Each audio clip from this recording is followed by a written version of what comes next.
Olá, querido. Geralmente os seres humanos, quando pedem alguma coisa, é porque querem conseguir algo. Mas quando Deus pede, é porque quer te abençoar, porque quer te oferecer alguma coisa. Naturalmente, os seres humanos dominados pela cultura de troca que vivemos, têm medo às vezes de entregar algo a Deus porque pensa, o que está querendo de mim? O que Ele está querendo conseguir de mim?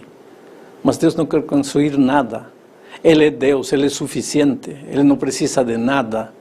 Quando Ele te pede, é porque quer te abençoar.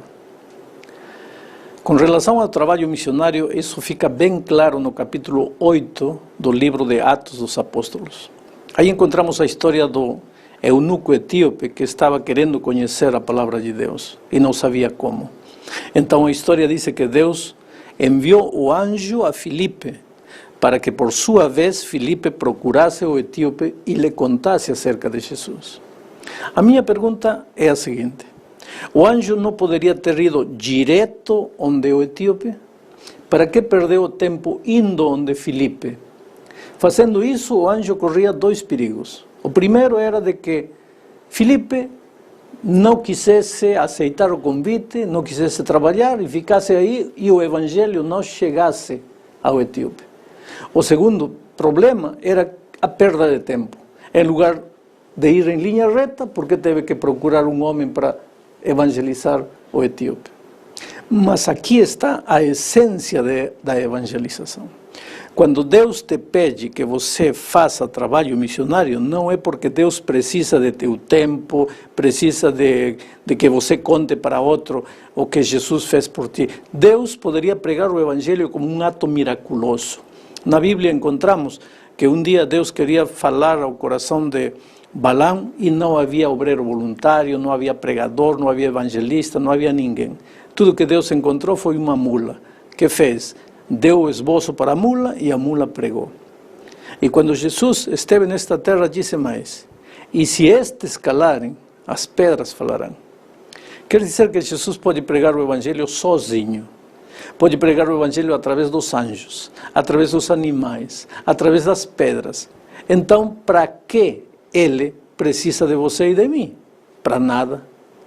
E se não precisa, então por que a ordem é vai e prega o evangelho? Este é o assunto. Quando Deus te pede algo, não é porque quer tirar algo de você. Quando Deus te pede algo, é porque quer te abençoar. E o ser humano não está entendendo isto. Veja, a vida cristã é uma vida de crescimento. Eu sempre digo que na vida cristã a coisa mais simples é alcançar a salvação. Porque o que você precisa para ser salvo? Nada, simplesmente reconhecer que é um pecador, arrepender-se e pedir perdão e clamar pela graça maravilhosa de Cristo. Nesse momento o Senhor Jesus Cristo te alcança e você está salvo. Quanto tempo você precisa para ser salvo? 1 segundo, nada mais. O ladrão na cruz é o melhor exemplo disso. Ele clamou e foi perdoado. Às vezes eu digo que eu tenho uma santa inveja do ladrão na cruz, porque ele foi salvo e morreu. O meu problema é que eu fui salvo e continuo vivo. Ser salvo é a coisa mais simples, o difícil é permanecer salvo. E para permanecer na experiência da salvação, Deus nos deixou 3 coisas: a oração, o estudo da Bíblia e a testificação. Se eu quero crescer na minha experiência cristã, eu preciso separar todos os dias tempo para orar. Preciso separar tempo para estudar a Bíblia e preciso separar tempo para contar a outro o que Jesus fez por mim. A esse contar a outro lhe chamamos de testificação ou de trabalho missionário ou como você queira chamá-lo. Cristão que não ora, cristão que não estuda a Bíblia, cristão que não testifica, pode um dia ter sido salvo, mas está condenado à morte. Mas para crescer, para manter-se vivo, para sentir todo dia o entusiasmo da vida cristã, você precisa comprometer-se diariamente com a oração, com o estudo da Bíblia e com a testificação. Agora, testificar é contar para outro o que Jesus fez por você. Naturalmente você pode fazê-lo com a sua boca, com as suas palavras, contando sua própria experiência. Você pode fazê-lo emprestando um livro, emprestando um cassete com um sermão, com uma mensagem, mas vigiando a seu amigo, porque testificação não é dar um livro e ir embora esquecendo a pessoa, não. Temos que direcionar o tempo propositadamente para acompanhar como está indo a leitura desse livro. Se o cassete que eu emprestei, o CD que eu emprestei foi assistido, foi visto. Aproveitar qualquer oportunidade. A igreja tem grupos pequenos, tem duplas missionárias, tem Semana Santa, tem reuniões de evangelismo, tem concertos musicais. Pegar o amigo e levá-lo para lá. Fazendo isso, você está crescendo na sua experiência espiritual. Portanto, a pregação do Evangelho, muita gente me pergunta assim, pastor, como será que o mundo todo, milhões e milhões de pessoas vão a conhecer o Evangelho? Com o nosso trabalho humano, isso é impossível. É verdade, é impossível. Mas aí vem o assunto. A pregação final do Evangelho é um ato divino, é um ato miraculoso, é um milagre. Deus poderia fazer sozinho isso. Mas Ele te deixou trabalho para você crescer. Sabe por quê? Porque você é a coisa mais linda que Deus tem neste mundo. Ele te ama. Ele quer te ver feliz. Ele quer te ver salvo. E porque quer que você se salve, Ele te deixou a oração, o estudo diário da Bíblia e a testificação diária. Quando Ele te diz vai, não é porque Ele precisa de você. É porque você precisa ir para poder crescer. Nunca esqueça disso. A mãe não esperava que a Juliana recusasse um bolo para o seu 11º aniversário. Quero fazer-te um bolo de chocolate, disse a mãe, alguns dias antes do aniversário da Juliana. Não, obrigado, disse a Juliana. A mãe ficou surpreendida. Por que não? Perguntou ela. Quero alimentar os sem-abrigo em vez de ter um bolo, disse a Juliana. Vamos fazer sopa para os sem-abrigo. Juliana tinha visto um grupo de pessoas sem abrigo a dormir na paragem do autocarro quando tinha saído com a mãe e não conseguia deixar de pensar neles. É muito difícil e dá muito trabalho, disse a mãe. Comprar os ingredientes iria custar muito dinheiro. Além disso, não temos uma panela grande para cozinhar sopa suficiente. Mas Juliana não desanimou. Quero dar sopa aos sem-abrigo, insistiu ela. Essa é a obra de Deus. Juliana tinha aprendido sobre Deus numa igreja adventista em Salvador, no Brasil.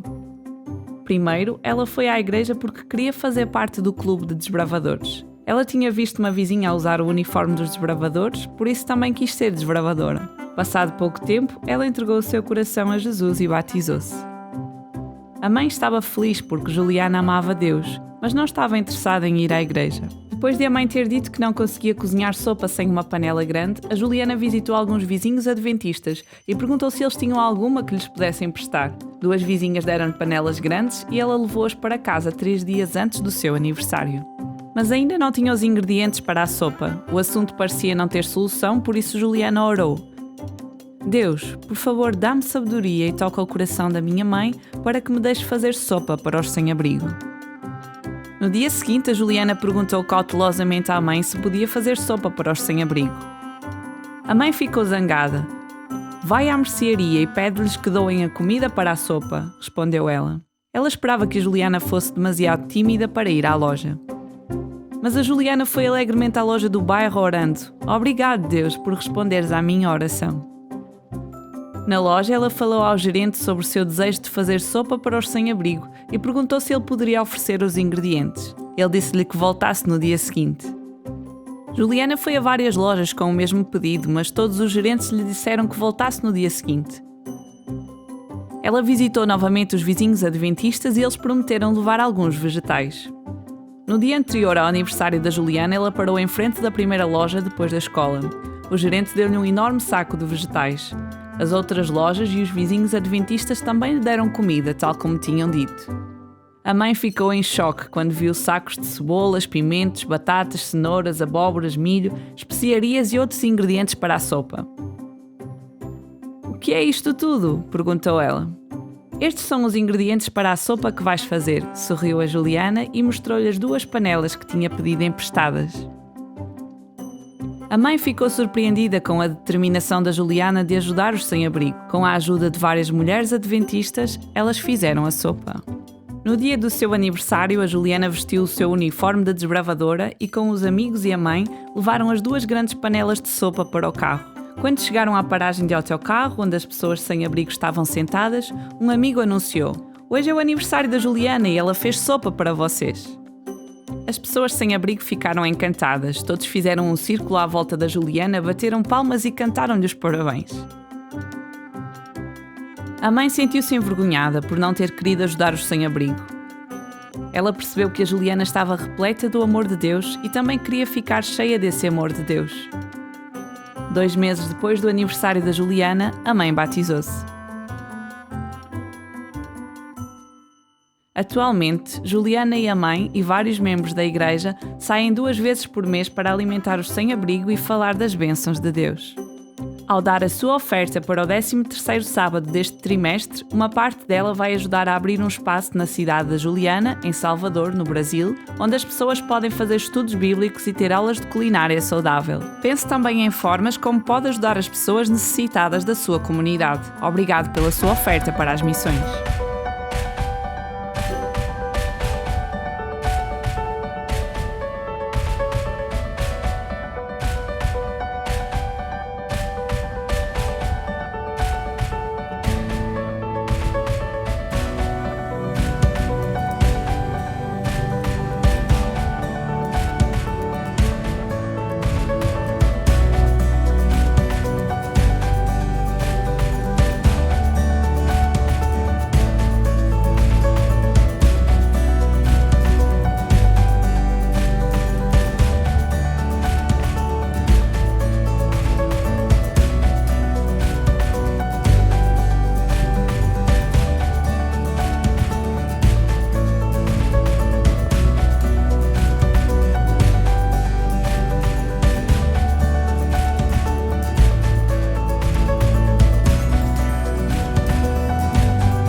E agora, portanto, peço aos irmãos que abram as vossas Bíblias em 1 Coríntios 29, 11, 13.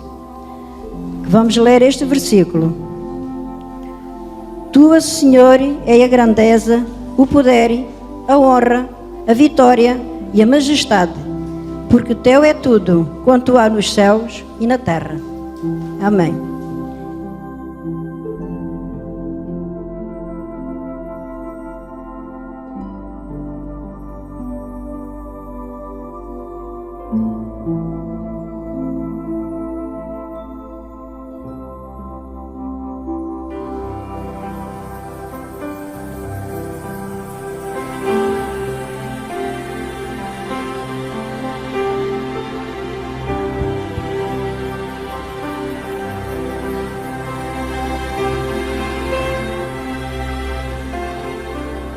Às vezes parece que ser um cristão não é fácil em meio à escuridão.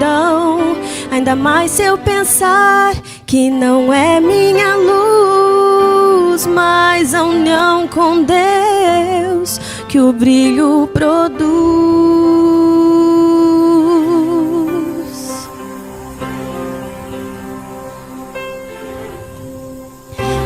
Às vezes parece difícil entender que um cristão é exemplo mesmo sem o querer. E por isso mesmo eu preciso orar para que Deus me ilumine e assim eu possa brilhar. Senhor, eu quero brilhar por Ti quando o mundo se apagar. Eu quero que através da minha vida alguém possa Te enxergar. Faze com que mesmo sem palavras eu fale do Teu amor. Eu quero brilhar por Ti, brilhar onde quer que for.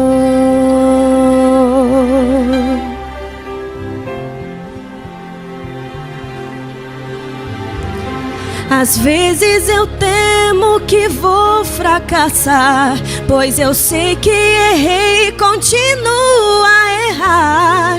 Mas se a minha luz parece extinguir-se, meu Deus, me dá forças para prosseguir.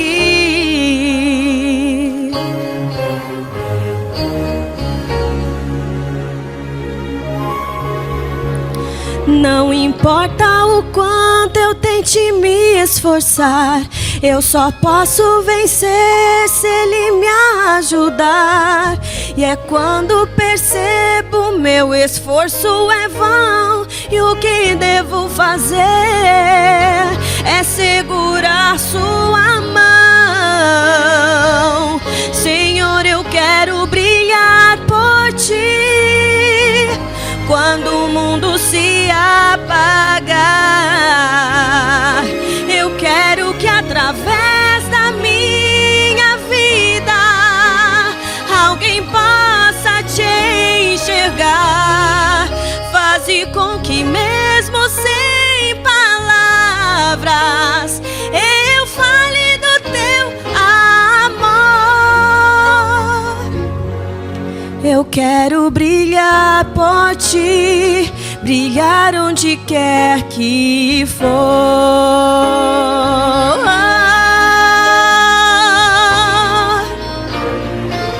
Senhor, eu quero brilhar por Ti quando o mundo se apagar. Eu quero que através da minha vida alguém possa Te enxergar. Faze com que mesmo sem palavras eu fale do Teu amor. Eu quero brilhar por Ti, brilhar onde quer que for. Eu quero brilhar por ti, brilhar onde quer que for.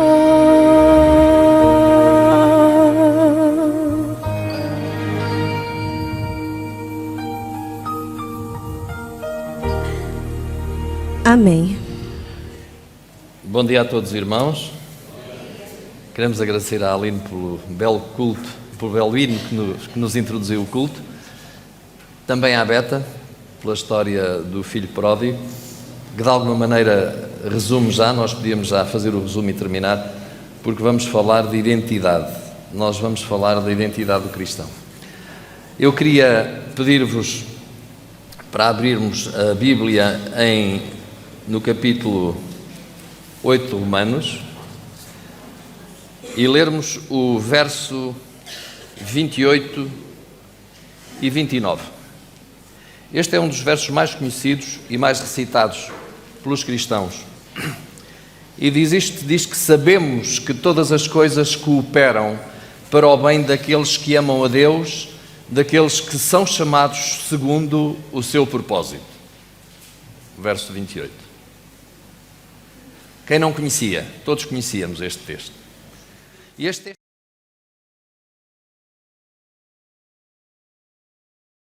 um amigo nosso, algum irmão nosso, tem um problema, passa por uma dificuldade, nós dizemos assim: olha irmão, não se esqueça que todas as coisas cooperam para o bem daqueles que amam a Deus. É verdade que é um clássico, quando é dito assim, muitas vezes, para aquele que sofre, parece carecer sentido, ter falta de sentido, não é? Sei lá, quando passamos por uma provação, quando temos perdas de alguém na nossa vida e alguém nos diz: olha irmão, todas as coisas cooperam para o bem daqueles que amam a Deus. O que é que o apóstolo Paulo queria estar a transmitir-nos? Qual era a ideia que se passa neste texto? Vamos ver. O texto, de qualquer forma, diz mais qualquer coisa. Diz que todas as coisas cooperam ou concorrem para o bem daqueles que amam a Deus, mas depois diz à frente que daqueles que são chamados segundo o seu propósito. Segundo o seu propósito. Não é o nosso propósito, seu, de Deus. Daqueles que são chamados para o propósito de Deus. E depois continuando, no verso 29, porquanto aos que de antemão conheceu, também os predestinou para serem conformes à imagem do seu Filho, a fim de que ele seja o primogénito entre muitos irmãos. O que é que o apóstolo Paulo aqui está a dizer? Que há um propósito, não é? Também, ou melhor, que o propósito de Deus é que nós tenhamos um propósito. E que esse propósito é sermos conformes à imagem de Jesus. Estão a ver? E agora assim as coisas já parecem fazer mais sentido. Nós devemos ser conformes à imagem do seu Filho, a fim de que ele, Jesus, seja o primogénito entre muitos irmãos. É aquela ideia de Jesus, o primogénito entre nós, como nosso irmão. Jesus como o filho mais velho, o nosso irmão mais velho. Então, há um propósito de Deus para a nossa existência. E esse propósito é que nós nos transformemos à imagem de Deus, à imagem do seu Filho, e, portanto, reflitamos a sua imagem nas nossas vidas.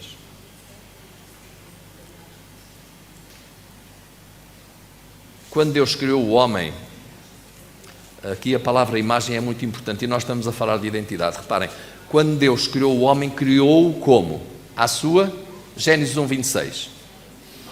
Imagem, criou-o à sua imagem. Mas depois nós sabemos que, com o decorrer da história, é introduzida, na narrativa do Gênesis, é introduzida uma serpente. Gênesis 3:1, logo no princípio, podemos ler o texto, não é? O que é que diz Gênesis 3? Começa por definir a serpente como ora, não é? Ou mas, a serpente mais sagaz que todos os animais selvagens que o Senhor tinha feito, disse à mulher. Portanto, a serpente é, o termo que é traduzido aqui é sagaz. Sagaz. Sagaz é traduzido um termo hebraico que é arum. A serpente é arum, é sagaz, é esperta, outro termo de tradução, é petulante, é sem pudor. Arum é o termo. A serpente sagaz, arum, ela vai fazer com que os nossos pais caiam e percam a sua filiação de Deus, percam a sua imagem. E então, no decorrer do texto, nós vemos que Adão e Eva, eles se sentiram, após o pecado, como é que eles se sentiram? Verificaram que estavam como? Nus. E o que é curioso é que o termo nu, que é aqui traduzido por nu, tem a mesma origem da palavra sagaz. Sagaz é arum, como vimos, e nu é aron, ou arumi. A mesma palavra. E o que é que isto quer dizer? Que as duas palavras que têm a mesma raiz, a sagacidade da serpente e a nudez de Adão e Eva, que eles aliás já possuíam antes, mas agora eles consideram-se arum, consideram-se sagazes, consideram-se espertos, porque têm a capacidade de quê? De conhecer o bem, que eles já conheciam, e o mal, que agora vivem. A sagacidade da serpente passou para a criatura humana, com o pecado. E nós perdemos a imagem de Deus e agora passamos a ser a imagem de quem? Da serpente.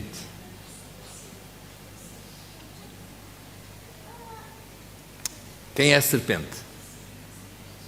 O Apocalipse diz que a serpente é Satanás. Então nós agora, a imagem inicial que tínhamos foi perdida e passámos a ter a imagem da serpente. Nós somos todos cobras. Identificamos um bocadinho a serpente com a maldade, com a ruindade, não é verdade? Eu também sou cobra. Se alguma vez fiz alguma coisa de algum de vocês, desculpem-me que não era essa a minha intenção. Somos cobras, somos arum. E agora existe o plano de Deus para nos redirecionar à sua imagem. E este é o plano da salvação.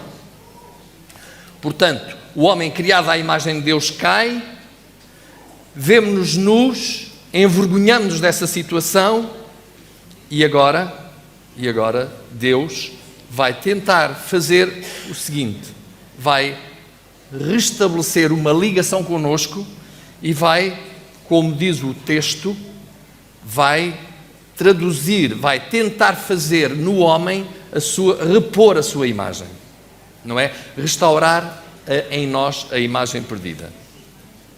Portanto, o que é a transformação que nós pregamos, não é?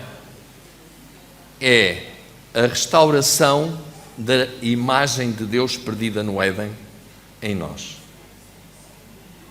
Portanto, temos a analogia do batismo. O que é que ocorre no batismo? Nós vamos morrer, vamos ser sepultados, vamos deixar o velho homem nas águas batismais e renascer transformados à imagem de Deus. Portanto, aí ocorre na vida do cristão uma ressignificação da sua identidade. Passamos a ser identificados novamente com a imagem de Deus. Passamos pelas águas batismais E agora somos novas criaturas. O velho homem morreu. Morreu? Está sempre presente. Irá um dia morrer quando formos transformados na volta de Cristo. Mas, de facto, a nossa natureza pecaminosa continua connosco. E temos no nosso dia-a-dia, por isso é que a vida do cristão é o quê? É uma caminhada, é uma luta, se quisermos, não é? Porque nós, como dizia o apóstolo Paulo, e vamos lá ler esse texto, nós sentimos-nos atraídos por aquilo que somos Arum, somos serpente também, porque ficamos com os nossos genes marcados pelo pecado. Pois bem, nós aceitamos este processo da regeneração e, portanto, eu, quando morro para o pecado, quando simbolicamente no batismo eu morro para o pecado e nasço, começo a fazer parte de uma nova família, que é a família de Deus. Não é? Nós consideramos Deus como nosso Pai e a partir daí temos a tal ressignificação da nossa identidade. É aqui que entra aquele conceito de sermos filhos de Deus e não servos. E é por isso que eu depois vou falar também do filho pródigo. Porque a questão é que muitas vezes a religiosidade nos ensina a ser servos e não a ser filhos. E nós na nossa igreja muitas vezes passamos uma vida inteira na igreja, sentamos, vimos à igreja, fazemos tudo certinho, porque não percebemos que somos filhos de Deus e temos uma atitude apenas de servos. E a atitude de servos é aquela que nos diz: eu tenho que cumprir estas regras para agradar ao meu Pai. E vemos o nosso Pai Celestial como um patrão, e nós somos os funcionários. E nós temos que cumprir os horários certinhos, fazer as coisas certas. Porque se não fizermos isso, Ele castiga-nos, Ele persegue-nos, não é? É verdade que muitas vezes a Igreja ensina isto até aos jovens. Ensina-nos que Deus se agrada de nós quando nós cumprimos tudo certo, quando nós fazemos tudo bem. E não é assim.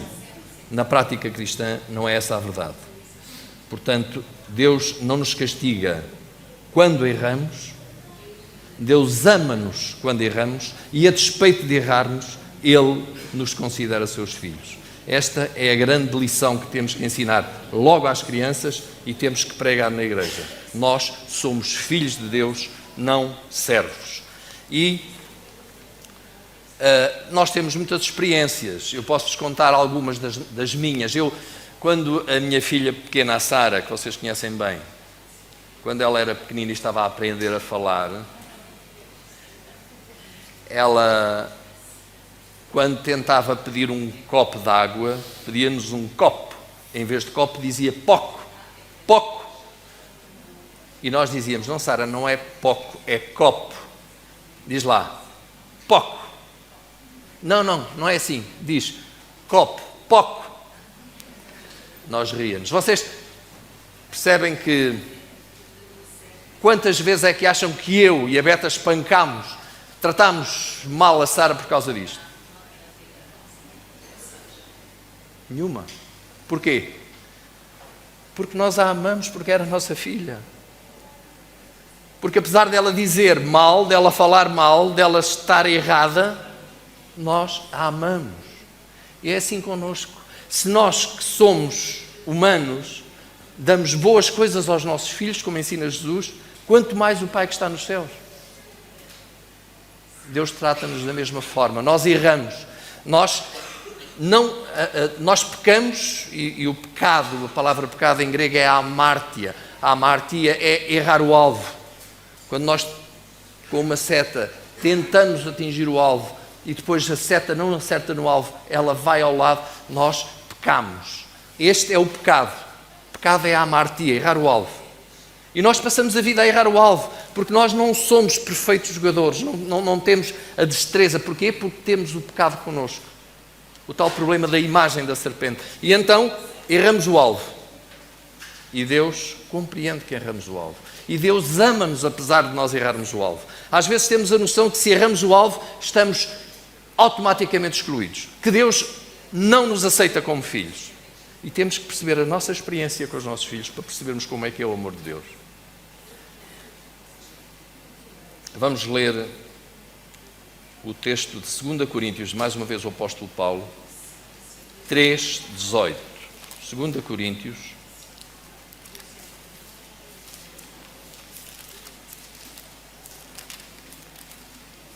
3:18. E todos nós, com o rosto desvendado, contemplando como por espelho a glória do Senhor, somos transformados de glória em glória, na sua própria imagem, como pelo Senhor, o Espírito. Portanto, reparem, como é que é? Nós somos transformados na sua própria imagem. Nós precisamos desta transformação. O apóstolo Paulo, que é o especialista da conversão, é o especialista do novo nascimento, é aquele que traduz de uma forma, com imagens mais claras, esta experiência. Ele diz que nós somos transformados, reparem, de glória em glória, na imagem, na sua própria imagem.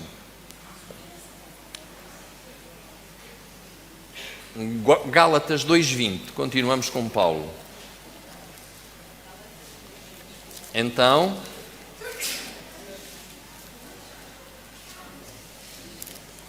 Gálatas 2:20,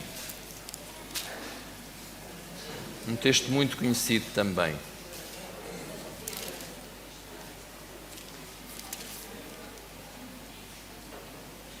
Logo, já não sou eu quem vive, mas Cristo vive em mim. O apóstolo Paulo a dizer, eu agora já estou transformado à imagem de Cristo. E já não sou eu, a minha carne, já não é Arum, a serpente que vive em mim, é Cristo. Oxalá nós conseguíssemos, na nossa caminhada cristã, chegar ao fim da vida como Paulo e dizer isto, já não vivo mais eu, mas Cristo vive em mim. Cristo transformou-me à sua imagem, não é? Eu sou um homem carnal, é o que Paulo aqui dizia, mas aceitei Jesus e agora vive em mim e eu tenho a imagem do Criador em mim. Quando nós chegamos a este patamar, consideramos de facto filhos. E quando somos filhos, acontece outra coisa interessante, é que nós olhamos para os outros também como filhos e naturalmente como irmãos nossos. E isto faz toda a diferença. Portanto, nós passamos a pertencer à família de Deus e nesse preciso momento deixamos de ser servos, mais uma vez digo, e passamos a ser filhos. Pois bem, esta é a grande diferença.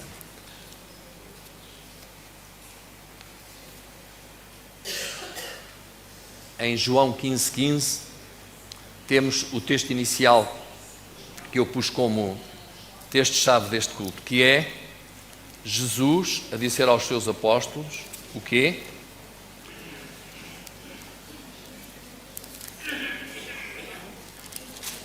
Já não vos chamo, digam, já não vos chamo servos, porque o servo não sabe o que faz o seu senhor, mas tenho-vos chamados amigos.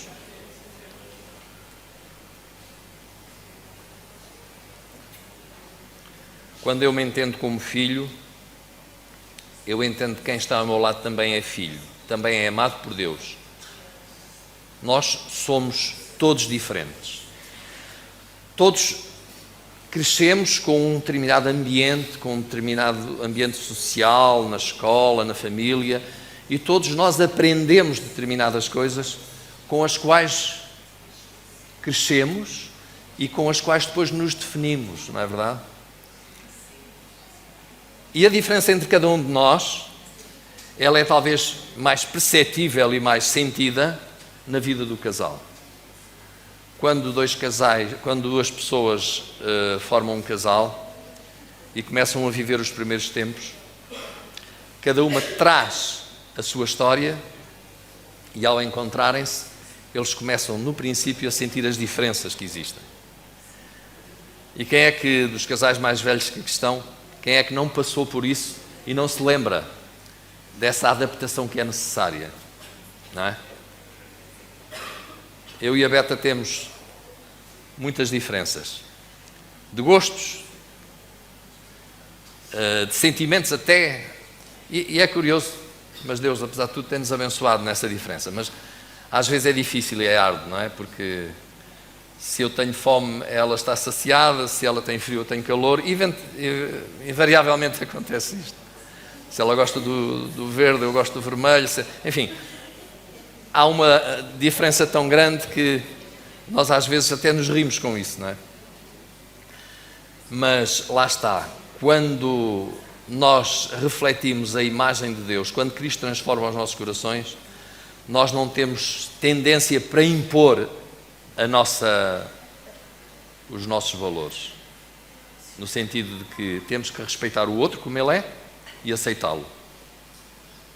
Se nós tivermos o espírito da serpente, então nós dizemos, não, a minha maneira de ser é que está certa, estás errado, eu estou certo, não é? Então é preciso deixar atuar o Espírito de Deus no nosso coração e pedir-lhe para conseguirmos desta forma ultrapassar as diferenças e procurar a unidade. Todos sabem que é assim que se vive. Pois bem,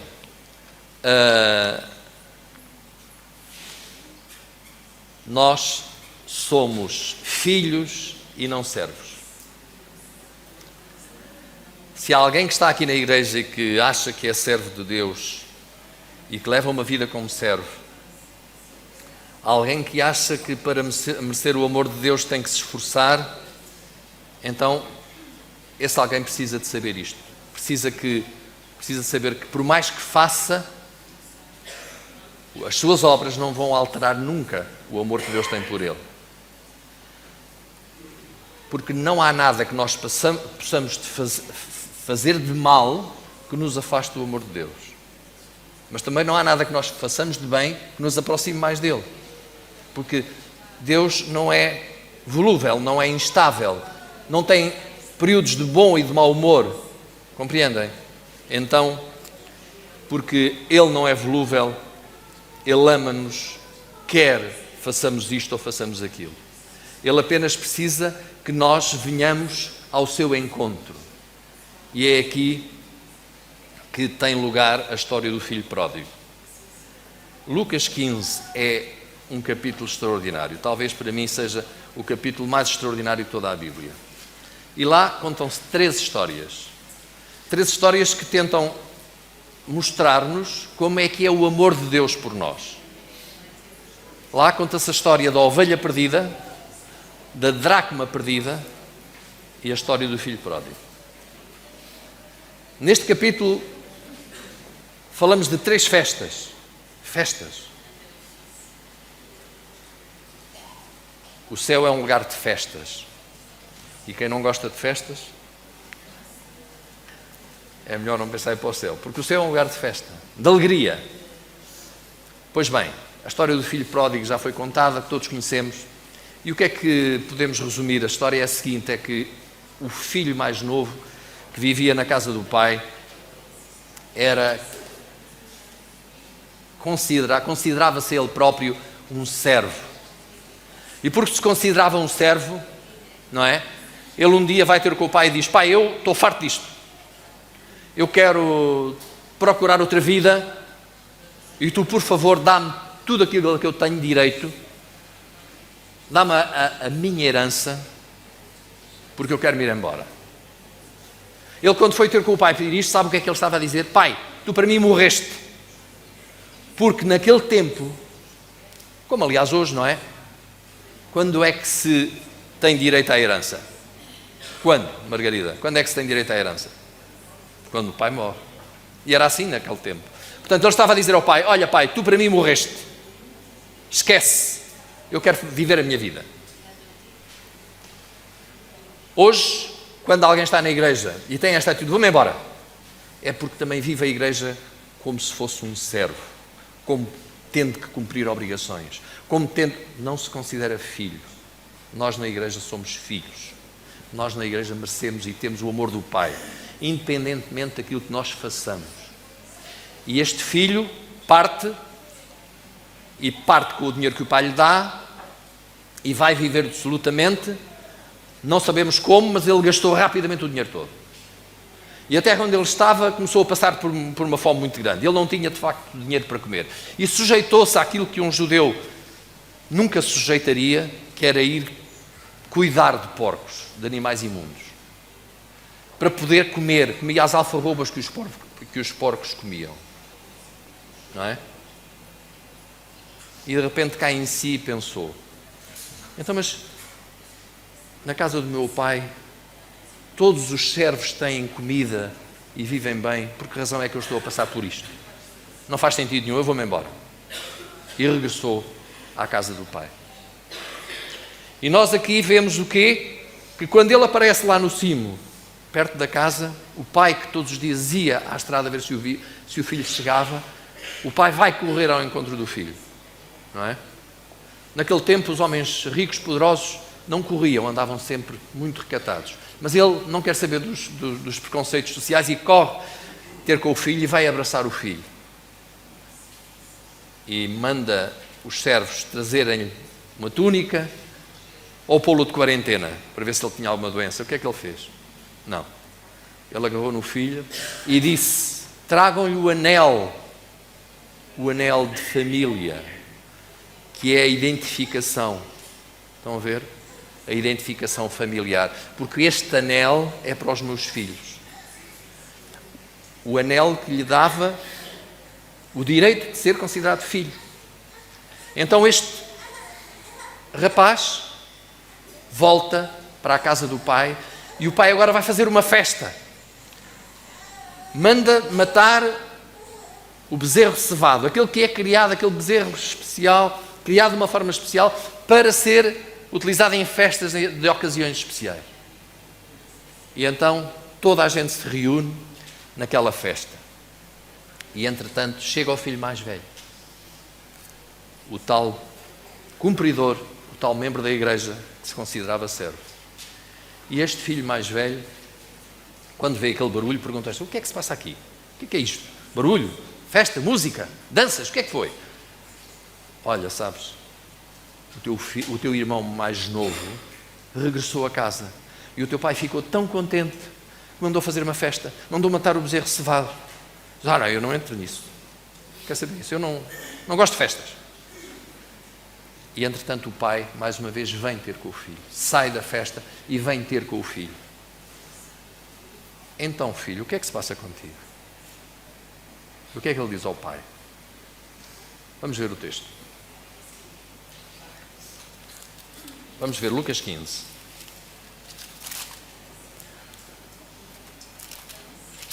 Lucas 15, o filho mais velho diz: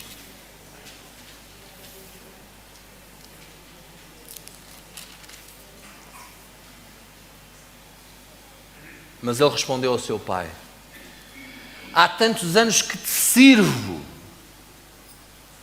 Reparem, há tantos anos que te sirvo. Como é que este filho vivia? Como? Como servo. Ele não vivia como filho. Pai, há tantos anos que eu te sirvo, sem jamais transgredir uma ordem tua, e nunca me deste sequer um cabrito para alegrar-me com os meus amigos. E agora chega o meu irmão, que gastou a fortuna toda que tu lhe deste com prostitutas. Com prostitutas, ele falou disto, mas o texto não fala que ele gastou o dinheiro com prostitutas, nós não sabemos. Mas ele diz: deste. Ele provavelmente até gostaria de ter feito aquilo que pensou que o irmão fez, não é? Nós não sabemos se ele gastou o dinheiro com prostitutas ou não, mas o mais velho disse: então tu deste-lhe dinheiro, ele gastou tudo com prostitutas e agora fazes-lhe uma festa? E o pai responde: meu filho, tu estás sempre comigo, tudo o que é meu é teu. Entretanto, era preciso que nos regozijássemos e nos alegrássemos, porque este teu irmão estava morto e reviveu, estava perdido e foi achado. E, portanto, isto revela que há alegria no céu por um pecador que se arrepende, mais do que por um que não precisa de arrependimento. Este espírito de ser servo é que perdeu o filho. Nós temos aqui dois tipos. Isto é uma ironia que Jesus conta àqueles que o ouviam. E ele quer demonstrar-lhes uma coisa muito simples. Olhem, Vocês cumprem os regulamentos todos da lei. Vocês estão na igreja desde sempre. Mas como o filho mais velho, na igreja estão perdidos.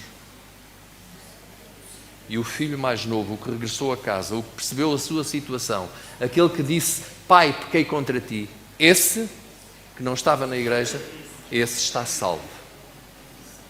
Por isso, esta manhã, todos nós precisamos de sair daqui sabendo que somos filhos e não servos. E que o nosso Pai Celestial é um Deus que nos salva a despeito das nossas falhas. Portanto, vamos ressignificar a nossa identidade. Nós somos filhos e não servos.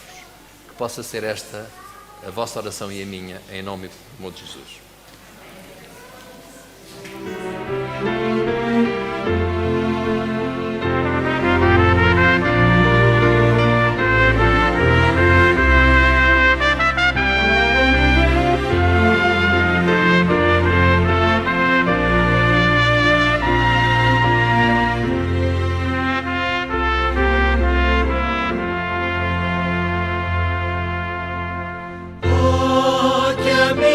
Cristo temos, mais chegado que um irmão,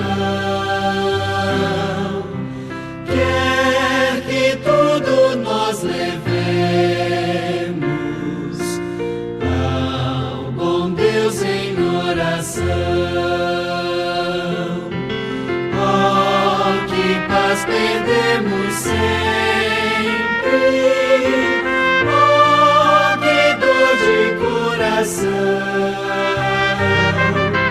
só porque não recorremos ao bom Deus em oração.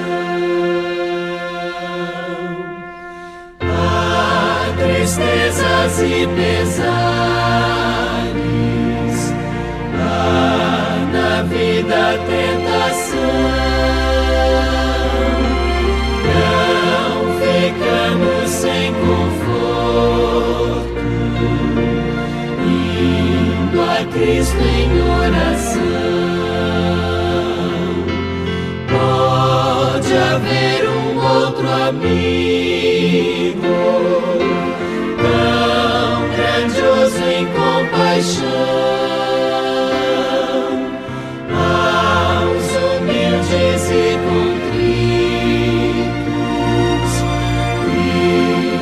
atende em oração.